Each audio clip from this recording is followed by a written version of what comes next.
ഇതാണ് എന്റെ കുടുംബം, എന്റെ സന്തോഷം. ചട്ടമ്പി പാറു ഇന്നു മുതൽ എല്ലാ ദിവസവും രാത്രി 7:30 നമ്മുടെ സ്വന്തം സൂര്യ ടിവിയിൽ. ജീവിച്ചാലും മരിച്ചാലും ഇനി നമ്മൾ ഒരുമിച്ച്. പിന്നെ അടി കൊടുത്ത് വിട്ടാലേ ശരിയാവുള്ളൂ തോന്നുന്നു. സുനിലെ, നീ പറയുന്ന കേക്ക്. ഇപ്പൊ നീ വീട്ടിലേക്ക് പോ. എന്തിനു നമുക്ക് സമാധാനം ഉണ്ടാക്കാം. ഞാൻ പോവില്ല ഭാവന, പോവാനല്ല ഞാൻ വന്നത്. എന്നെ പറഞ്ഞയക്കാനും ആരും ശ്രമിക്കണ്ട, എന്നെ കൊണ്ടുപോകാൻ ആരും നോക്കണ്ട.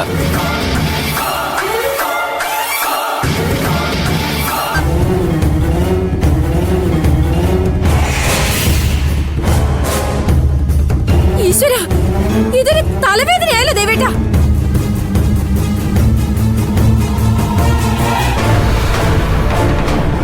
അച്ഛനും അമ്മയും കേൾക്കാൻ വേണ്ടി ഞാൻ പറയാ, നിങ്ങളിപ്പോ തിരിച്ചു പോയില്ലെങ്കിൽ ഞാൻ തിരിച്ചു പോവും. പിന്നെ ഞാൻ ഒരിക്കലും മടങ്ങി വരില്ല.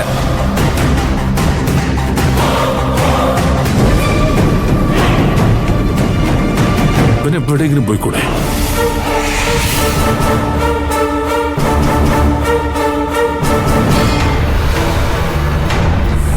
ശാന്തമായ ഒരു ജീവിതം ആഗ്രഹിച്ചാണ് ഞാൻ മടങ്ങി വന്നത്. അതിനുവേണ്ടി ഞാൻ എന്റെ ഈ കാഷായ വസ്ത്രം പോലും ഉപേക്ഷിക്കാൻ തീരുമാനിച്ചു.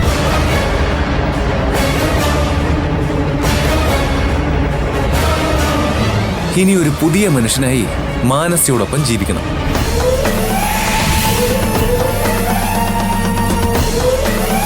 ഞങ്ങളുടെ കുഞ്ഞിന് വേണ്ടി ഞങ്ങൾക്ക് ജീവിക്കണം.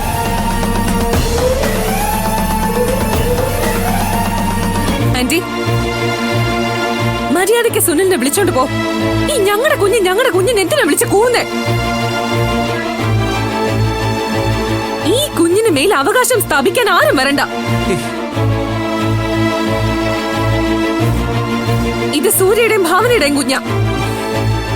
മനസ്സ, ദൈവദോഷം പറയരുത്.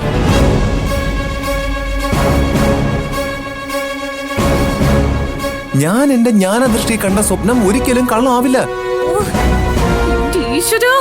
ഞാനിനി ഇങ്ങനെ പറഞ്ഞ് മനസ്സിലാക്കണ്ടേ? ഭാവന, ഞങ്ങൾ ഇനി ആലോചിച്ചിട്ട് ഒരൊറ്റ വഴിയേ ഉള്ളൂ. പോലീസിനെ വിവരം അറിയിക്കുക. ഞങ്ങൾ കേസ് കൊടുത്തിരിക്കുകയാണല്ലോ, അവർ തന്നെ തീരുമാനിക്കട്ടെ. എങ്കിൽ പിന്നെ അതാച്ചാ നല്ലത്. ബാക്കി ഞാൻ തെളിയിച്ചോളാം. ഇപ്പൊ എടുത്തുചാടി ഒന്നും ചെയ്യണ്ട. എന്താ വേണ്ടേന്ന് നമുക്ക് ആലോചിക്കാം. ആലോചിക്കാനൊന്നുമില്ല മോളെ. മാനസ മോളെ ഇവനൊപ്പം ഞങ്ങൾ വിടില്ല. അച്ഛനും അമ്മയും പറഞ്ഞില്ലെങ്കിലും ഞാൻ പോവില്ല.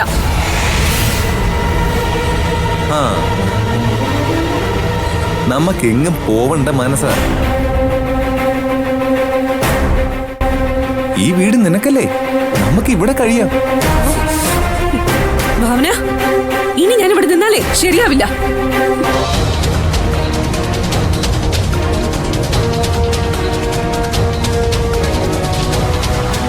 ഇഷ്ടമില്ലാത്തൊരാളുടെ പിന്നാലെ ഇങ്ങനെ നടന്നിട്ട് സുനിലിന് എന്ത് കിട്ടാനാണ്? അവളെ ശല്യം ചെയ്യാതെ പൊയ്ക്കൂടെ? എന്റെ പെണ്ണ അവള്. ഞാൻ അവളെ ശല്യം ചെയ്യാനല്ല വന്നത്, സംരക്ഷിക്കാനാ.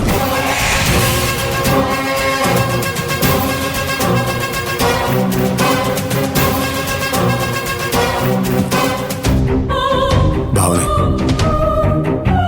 ഞങ്ങൾ എന്താ വേണ്ടത്? നമുക്ക് പോവാം. നമ്മളെക്കാൾ വലുത് ഇവന് മാനസയാണല്ലോ.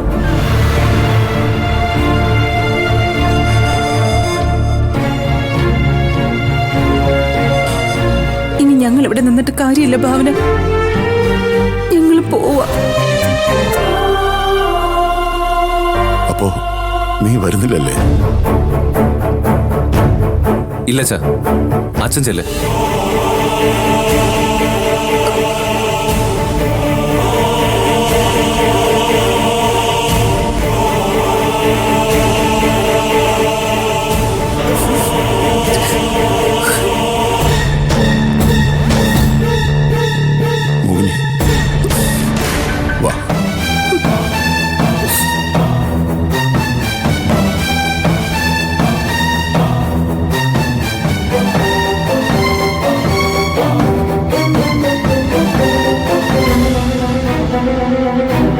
സൂര്യന്റെ മനസ്സമാധാനം കളയാനാണ് നീ വന്നതെങ്കിൽ നിനക്കത് ദോഷം ചെയ്യും. നീ ഇങ്ങോട്ട് വന്നേ മോളെ, മോളുമ്പ.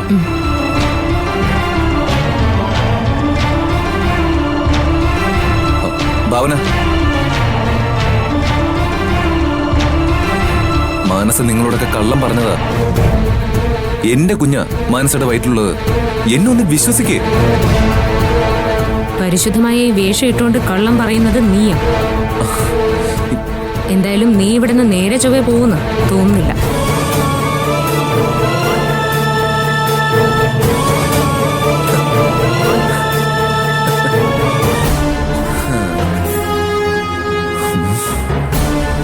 മാനസയുടെ റൂം മുകളിലാണെന്ന് തോന്നുന്നു. അവളോട് പോയി ഒന്ന് സംസാരിച്ചാലോ? പോയി നോക്കാം.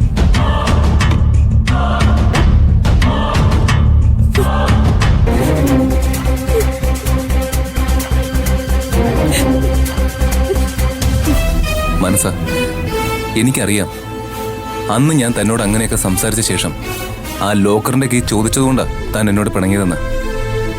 നോക്ക്, സത്യമായിട്ട് ആ കീ ഞാൻ തന്നോട് ചോദിച്ചത് മറ്റൊന്നും കൊണ്ടല്ല. ആ കീ തിരികെ കൊടുത്തിട്ട് എനിക്ക് തരാമെന്ന് പറഞ്ഞ കാശ് വാങ്ങി നമുക്ക് എവിടെയെങ്കിലും പോയി സുഖമായിട്ട് ജീവിക്കണം. അതായിരുന്നു എന്റെ ഏറ്റവും വലിയ സ്വപ്നം. പക്ഷേ അവരെന്നെ തന്ത്രപൂർവ്വം ചതിച്ചു. എന്നെ അപായപ്പെടുത്താൻ നോക്കി. അവിടുന്ന് ഞാൻ കഷ്ടിച്ചാ രക്ഷപ്പെട്ടത്. പിന്നീട് എനിക്ക് നിന്റെ മുമ്പിലേക്ക് വരാൻ തോന്നിയില്ല. ഇപ്പൊ ഞാൻ എന്റെ തെറ്റുകൾ മനസ്സിലാക്കുന്നു. തന്റെ വില ഞാൻ മനസ്സിലാക്കുന്നു. അതുകൊണ്ടാ ഞാൻ തിരിച്ചു വന്നത്. സുനിൽ ഈ പറഞ്ഞതൊക്കെ കുറച്ചു മുൻപേ ആയിരുന്നെങ്കിൽ ഞാൻ വിശ്വസിക്കുമായിരുന്നു. ഇനി ഞാനൊന്നും വിശ്വസിക്കില്ല. വിശ്വസിക്കണം മനസ്സ. വിശ്വസിച്ചേ പറ്റൂ. നീ ഇല്ലാതെ എനിക്ക് ജീവിക്കാൻ പറ്റില്ല. സത്യമായിട്ടും പറ്റില്ല. സുനിലേ, ദയവായിട്ട് ഞാൻ പറയുന്നൊന്ന് കേക്ക്. പഴയ മനസ്സ് മരിച്ചുപോയി. ഇത് മറ്റൊരു മാനസയാ. മറ്റൊരാളുടെ ഗർഭം വാടകയ്ക്ക് ചുമക്കുന്ന മറ്റൊരു മാനസ. ഇല്ല മനസ്സ, ഞാനിത് വിശ്വസിക്കില്ല. നിനക്കൊരിക്കലും അങ്ങനെയൊന്നും ചിന്തിക്കാൻ കഴിയില്ല. ഒരു പ്രത്യേക സാഹചര്യത്തില് എനിക്കങ്ങനെ ചിന്തിക്കേണ്ടി വന്നു. അതുകൊണ്ട് ഇനി ഒരിക്കലും എനിക്ക് പഴയ മനസ്സാവാൻ കഴിയില്ല. മനസ്സ, എന്നോട് ഒരിക്കലും നീ ഇങ്ങനെ ഒന്നും പെരുമാറരുത്. നീ എന്നെ ഒഴിവാക്കുന്നത് നമ്മുടെ കുഞ്ഞിനെ അനാഥാക്കുന്നതിന് തുല്യമാണ്. സുനിൽ, ഞാൻ എത്ര വട്ടം പറഞ്ഞു ഇത് നമ്മുടെ കുഞ്ഞല്ലെന്ന്. ഇത് സൂര്യയുടെയും ഭാവനയുടെയും കുഞ്ഞാ. ഒന്ന് വിശ്വസിക്ക്. ഞാൻ കളങ്കപ്പെട്ടവളാണ്, ഇല്ലാന്ന് പറയുന്നില്ല. പക്ഷെ അതിന്റെ പേരിൽ എന്നിൽ അധികാരം സ്ഥാപിക്കാനൊന്നും ഇനി ആരും വരരുത്. അതുകൊണ്ട് അങ്കിളുടെ ആന്റിയുടെ അടുത്തേക്ക് പോകുന്നതാണ് നല്ലത്. ഇല്ല മനസ്സ, ജീവിച്ചാലും മരിച്ചാലും അത് നിന്നോടൊപ്പം തന്നെ ആയിരിക്കും. നിന്നെ മറന്നുകൊണ്ട് ഞാൻ ഇനി എവിടെയും പോകുന്നില്ല. ദേ, ഇതിനൊരു തീരുമാനമാവുന്നത് വരെ ഈ വീടിന്റെ ഏതെങ്കിലും ഒരു മൂലയിൽ ഞാൻ ഉണ്ടാവും. അത് വീടിന് പുറത്തായാലും എനിക്ക് സന്തോഷമുള്ളൂ. തന്നെ ഞാൻ അങ്ങനെ ആർക്കും വിട്ടുകൊടുക്കില്ല മാനസ.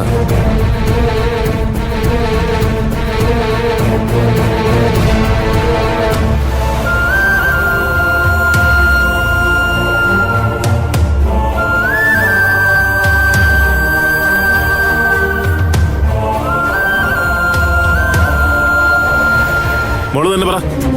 ജയൻ നമ്മളോടൊരു വാക്ക് പോലും പറയാതെ ഈ വീട് മാനസിക ഇഷ്ടദാനമായിട്ട് കൊടുത്തത് ശരിയാണോ?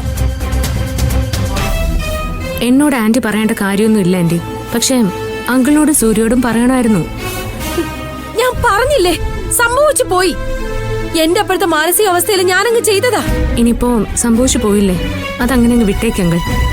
മാനസിക എന്തായാലും ഈ വീട് കൊടുക്കാൻ നമ്മൾ പറഞ്ഞതല്ലേ. അതേ മോളെ, അതുകൊണ്ട് തന്നെയാ ഞാൻ ഇത്രയും ധൈര്യമായിട്ട് അതങ്ങ് ചെയ്തത്. ഇതിലും വലിയ പ്രശ്നം ആന്റി, ആ സുനിൽ ഈ വീട്ടിൽ നിന്ന് പോവില്ല എന്നും പറഞ്ഞു നിൽക്കുന്നത്. അത് നമ്മൾ നിസ്സാരമായിട്ട് കാണണ്ട. ആര് പറഞ്ഞിട്ടാ സുനിൽ ഇവിടെ വന്നേന്ന് എനിക്കും അറിയണോ ആന്റി. അതറിഞ്ഞാലേ ചില കള്ളക്കളികൾ പുറത്തു കൊണ്ടുവരാൻ പറ്റൂ. എന്തായാലും സുനിലിനെ വീട്ടിൽ താമസിപ്പിക്കാനൊന്നും പറ്റില്ല ഭാവന. അതെന്റെ ഉറച്ച തീരുമാനം തന്നെയാ. അതെ അങ്കിൾ, അത് തന്നെ എന്റെ അഭിപ്രായം. മാനസ തന്നെ ആലോചിച്ചൊരു തീരുമാനം എടുക്കട്ടെ. അവൾ എന്ത് തീരുമാനം എടുക്കാൻ? അനുസരിച്ചില്ലെങ്കിൽ നമ്മൾ അവനെ പിടിച്ചങ്ങ് പോലീസിൽ ഏൽപ്പിക്കും. അത്ര തന്നെ. അതെ മോളെ, ഇനി അങ്ങനെ ചിന്തിച്ചാ മതി. ഏയ് അത് പാടില്ല അങ്കിൾ. ഒന്നാമത് സുനിൽ ഇവിടെ വന്നത് എന്തോ ലക്ഷ്യം വെച്ചാണ്. അതുകൊണ്ട് നമ്മൾ ബുദ്ധിപൂർവ്വം വേണം അവനെ നേരിടാൻ. അല്ലെങ്കിൽ അവൻ ഉള്ളതും ഇല്ലാത്തതും എല്ലാം പോലീസിനോട് പറഞ്ഞ് ഈ സംഭവം കൂടുതൽ കുഴപ്പത്തിലേക്ക് കൊണ്ടുപോകും. അങ്കിളെ, അവനൊന്നും നഷ്ടപ്പെടാനില്ല. പക്ഷെ നമുക്കങ്ങനെയാണോ? അല്ലെങ്കിൽ തന്നെ സുനിലിനെ കാണാനില്ലെന്നും പറഞ്ഞ് കേസ് കൊടുത്തിരിക്കുന്നത് സുനിലിന്റെ അച്ഛനും അമ്മയല്ലേ? അവര് തന്നെ പോയി കേസ് പിൻവലിക്കട്ടെ. പിന്നെ എന്ത് ചെയ്യണമെന്നാ മോള് പറയുന്നത്? ഇവിടെ നിന്നും അവനെ വളരെ തന്ത്രപൂർവ്വം ഒഴിവാക്കണം അങ്കിൾ.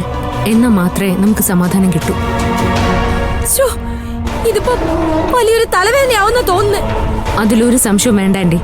അവനെ ബുദ്ധിപൂർവ്വം വേണം ഇവിടെ നിന്ന് ഒഴിവാക്കാൻ. ശ്ശോ, നീയാണോ ഈ തലവേദന ഉണ്ടാക്കി വെച്ചേ? ആലോചിക്കേ, എന്നിട്ട് എന്ത് വേണമെന്ന് തീരുമാനിക്കേ.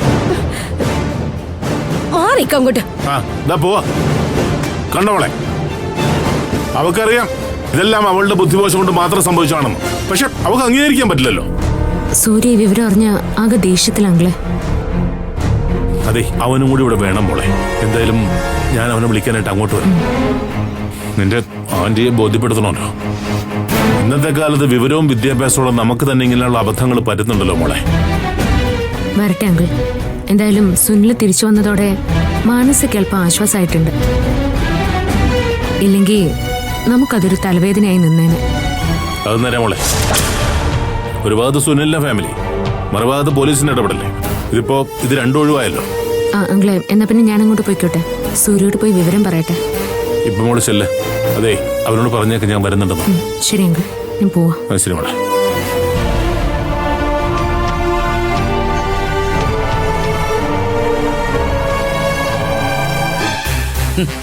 എനിക്കിപ്പോ നമ്മുടെ മോളോടുള്ള വിശ്വാസം മുഴുവൻ പോയി പ്രസീത്.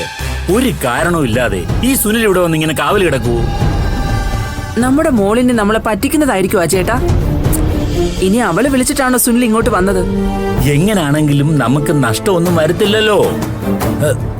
അതെ, മഹേന്ദ്ര ശർമ്മയ്ക്ക് നല്ല സമ്പാദ്യമുള്ളതാ. എന്തായാലും അതൊക്കെ ഈ സുനിലിനുള്ളതല്ലേ. പക്ഷെ സുനിലിന്റെ കൂടെയുള്ള നമ്മുടെ മോളുടെ ജീവിതം സുരക്ഷിതമാവൂന്ന എന്റെ പേടി. ഇടി, പണം കയ്യിലുണ്ടെങ്കിൽ പിന്നെ സുരക്ഷിതത്വത്തിനാണോ പാട്? അല്ല, സുനിൽ ഉറപ്പിച്ചു പറഞ്ഞില്ലേ അവന്റെ കുഞ്ഞാ നമ്മുടെ മോടെ വയറ്റിലുള്ളതെന്ന്. എന്നിട്ട് അവളെന്താ ഒന്നും മിണ്ടാത്തത്? അവളതിന് മറുപടി പറഞ്ഞല്ലോ, സുനിലിന്റെ കുഞ്ഞല്ലാന്ന്. ഇടി, അതൊക്കെ അവളും അവനും തമ്മിലുള്ള അഡ്ജസ്റ്റ്മെന്റാ പ്രസീതേ. ഇനി നീ പറഞ്ഞ പോലെ അവൾ വിളിച്ചിട്ടാവാൻ വന്നെങ്കിലേ നമ്മൾ ഇവിടെ കണ്ടതെല്ലാം വെറും നാടകമാ പ്രസീതേ. ഇനി പല നാടകവും നമ്മൾ കാണേണ്ടി വരും. സത്യം പറഞ്ഞ ഇപ്പോഴാ നമ്മുടെ മോള് സുരക്ഷിതയായത്. ഇനി അവൾ ഇവിടെ നിന്നാലേ ജയ അവളെ നോക്കിക്കോളൂ. സുനിലിനോടൊപ്പം പോയാലേ അവന്റെ അച്ഛനും അമ്മയും നോക്കിക്കോളൂ. എന്താ അതുപോലെ? പോരാത്തിന് നമുക്ക് ഈ വീടും സ്ഥലവും കിട്ടിയില്ലേ? ജയയുടെ കാലശേഷമാണെങ്കിലും മാനസയ്ക്ക് ഈ വീട് ഉറപ്പാ. അതെ, ഇനി ഏതായാലും നമ്മളോട് ഇവിടുന്ന് ആരും പോകാൻ പറയില്ല. അങ്ങനെ ഉറപ്പിക്കണ്ട. നമ്മുടെ മോളെ കൊണ്ട് തന്നെ ജയ നമ്മളെ ഇവിടെ നിന്ന് ഇറക്കി വിടും. ജയ പറഞ്ഞാൽ അവൾ പിന്നെ എന്തും ചെയ്യും. എന്തായാലും ജയ ഇഷ്ടദാനം മോക്കാണ് പറഞ്ഞതിന്റെ പേരിൽ ഇനിയൊരു പ്രശ്നം ഉണ്ടാവാൻ സാധ്യതയില്ല. അതെ, സുനിൽ ദേശാടനത്തിലാന്ന് പറഞ്ഞതേ എനിക്ക് ഒട്ടും വിശ്വാസം പോരാ. അത് അവന്റെ അവസാനത്തെ അടവാണെന്നാ എനിക്ക് തോന്നുന്നത്. അവന്റെ വേഷം കെട്ടി തന്നെ ഒരു കള്ളത്തരമുണ്ട്. അങ്ങനെ ഒരു വേഷം കെട്ടിയാൽ ആരും ഒന്നും അറിയില്ലല്ലോ. ചോദിക്കേണ്ടതേ സൂര്യയായിരുന്നു, പക്ഷെ അവനോടില്ലല്ലോ. മോക്ക് ഈ വീട് ഇഷ്ടദാനം എഴുതിയത് സൂര്യ അറിഞ്ഞ കോളില്ല. അറിഞ്ഞെങ്കിൽ എന്തായാലും ചോദിക്കാൻ വന്നേനെ. അറിഞ്ഞില്ലെങ്കിൽ അറിഞ്ഞോളും. അവനെ വന്നിട്ട് പോയല്ലോ, അവള് പറഞ്ഞോളും. ഇനിയൊന്നും ചെയ്യാൻ പറ്റില്ലല്ലോ അല്ലേ ഏട്ടാ? ഇനി ജയയ്ക്ക് പോലും ഒന്നും ചെയ്യാൻ പറ്റത്തില്ലെന്നാ എന്റെ അറിവ്. ഇഷ്ടദാനം കൊടുത്തില്ലേ, അത് രജിസ്റ്റർ ആവുകയും ചെയ്തു. ഇനി മാനസമോള് സ്വന്തമായിട്ട് ഈ വീട് കൈകാര്യം ചെയ്യണമെങ്കിലേ ജയയുടെ കാലം കഴിയണം.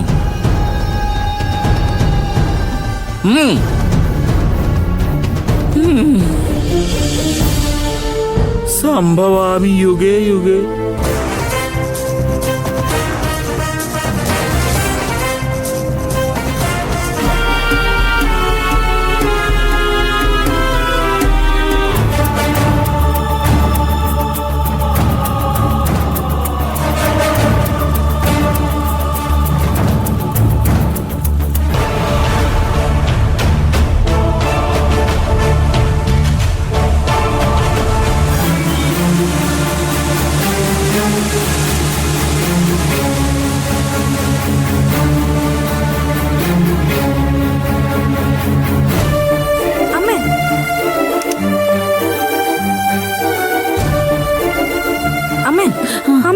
പാലില്ലേ?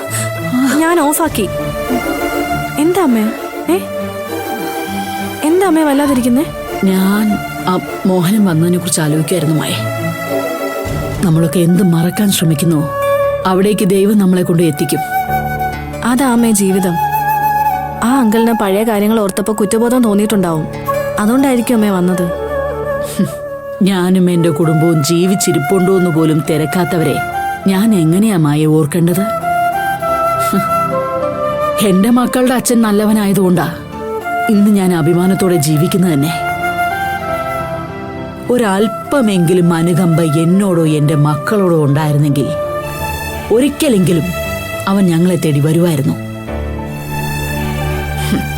കള, ഇനി ഇതൊന്നും പറഞ്ഞിട്ട് കാര്യമില്ല മായേ. അതെല്ലാം അടഞ്ഞ അധ്യായങ്ങളാ. ചിലപ്പോ നല്ല മനസ്സോടെയാണ് അവർ വന്നതെങ്കിലോ അമ്മേ. എങ്കിൽ അമ്മ ചെയ്തത് തെറ്റല്ലേ? ഒരിക്കലും അല്ല മായേ. എന്റെ നഷ്ടപ്പെട്ട പോയ ജീവിതം എന്താണെന്നുള്ളത് നിങ്ങൾക്കാർക്കും അറിയില്ലല്ലോ. പട്ടിണി കിടന്നാലും ഇവന്റെയൊക്കെ ഒരു ഔദാര്യവും സ്വീകരിക്കരുതെന്ന് എന്റെ മക്കളുടെ അച്ഛൻ എന്നോട് പറഞ്ഞിട്ടുണ്ട്.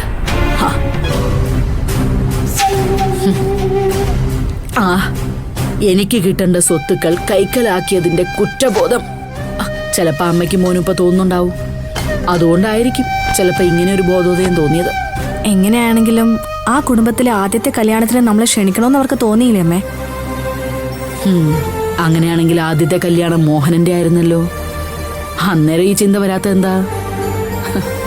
ഈ കാണിക്കുന്നതെല്ലാം പ്രഹസനങ്ങളാണ് മായേ. അവൻ എന്തോ ആണെന്ന് എന്നെ എന്റെ മക്കളെയും അവനൊന്ന് കാണിക്കണം. അല്ലാതെ ഒരു കാരണവും ഞാനിത് കാണുന്നില്ല. ഇന്നത്തെ കാലത്ത് ഇത്രയ്ക്ക് ചീപ്പായിട്ട് ആരെങ്കിലും ചിന്തിക്കുമോ അമ്മേ? എല്ലാവരും ചിന്തിക്കത്തില്ല. പക്ഷെ മോഹനും ഇളയമ്മയും ചിന്തിക്കും. അങ്ങനെ ഒരു മനസ്സാ ഇളയമ്മയുടേത്. ആ സ്വഭാവം തന്നെയാ മോന് കിട്ടിയേക്കുന്നതും. അമ്മേ, ഭാവനയുടെ സംസാരത്തിൽ നിന്ന് കല്യാണത്തിന് പോയാൽ കൊള്ളാന്നുണ്ട്. അവർക്ക് അങ്ങനെയൊന്നും തോന്നാൻ സാധ്യതയൊന്നുമില്ല മായേ. കാരണം മറ്റാരേക്കാളും ഈ കഥകളെല്ലാം അവക്ക് കുറച്ചൊക്കെ അറിയാം. പിന്നെ എനിക്ക് ആ മക്കളോടോ രാജലക്ഷ്മിയോടോ വിരോധമൊന്നുമില്ല. പക്ഷേ മോഹനോടും ഇളയമ്മയോടും വെറുപ്പുണ്ട്. അത്രമാത്രം ഞാൻ വെറുക്കപ്പെട്ട രണ്ടുപേരാ അവര്. അമ്മേ, ഞാനൊരു അഭിപ്രായം പറയട്ടെ. എന്താ? വിളിച്ചതിന്റെ പേരില് ആരെങ്കിലും ഒരാളെ പറഞ്ഞയച്ചൂടെ? നീങ്ങ് മാറിക്ക്. അതൊന്നും വേണ്ട മായേ. എല്ലാവരും പോയാലും ഒരാൾ മാത്രം പോയാലും ഒരുപോലെ തന്നെയാ. ഇതിപ്പോ എന്തിനാണ് വീണ്ടും ഒരു ബന്ധം പുതുക്കല്? അവിടെ ഇരിക്കുന്ന അച്ഛന്റെ ആത്മാവ് പോലും എന്നോട് പൊറുക്കത്തില്ല.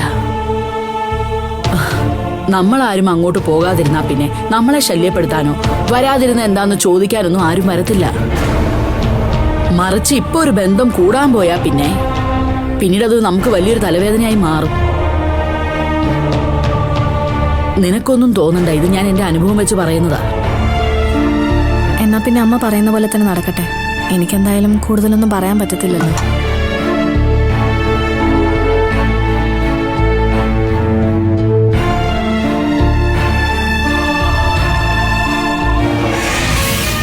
അമ്മ എന്തിനാ അച്ഛനോട് പോലും പറയാതെ ആ വീട് സ്ഥലവും മാനസയുടെ പേരിൽ ഇഷ്ടദാനം എഴുതിയത്? മാനസിക്ക് കൊടുക്കാന്ന് പറഞ്ഞിരുന്നല്ലേ സൂര്യ. ചിലപ്പോ നമ്മളൊക്കെ തടസ്സം നിന്നാലോ എന്ന് ആന്റിക്ക് തോന്നിയിട്ടുണ്ടാവും. നമ്മുടെ വീട് ഭാവന അച്ഛനോടൊരു വാക്ക് പറയാറുന്നില്ലേ?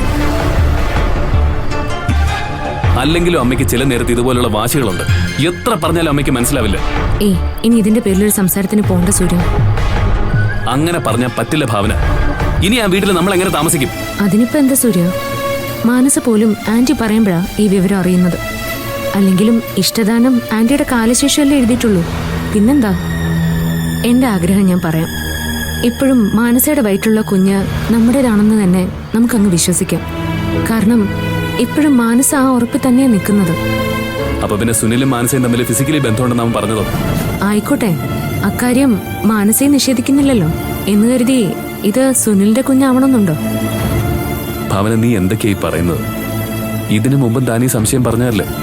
അതെ സൂര്യ, സംശയമല്ലേ ഞാൻ പറഞ്ഞുള്ളൂ. ഉറപ്പിച്ചു പറയാൻ നമുക്ക് പറ്റില്ലല്ലോ. സുനിൽ തിരിച്ചു വന്നിട്ടും മാനസ ആദ്യം പറഞ്ഞ അതേ സ്റ്റേജിൽ തന്നെയാണ് നിൽക്കുന്നത്. പിന്നെ 100% നമ്മൾ മാനസയെ വിശ്വസിക്കണമെന്ന് ഞാൻ പറയില്ല. എന്തായാലും ഇതിനൊരു അവസാനം ഉണ്ടാവണമല്ലോ. എനിക്കെന്തോ മൊത്തത്തിലൊരു സ്പെല്ലിംഗ് മിസ്റ്റേക്ക് തോന്നുന്നുണ്ട് ഭാവന.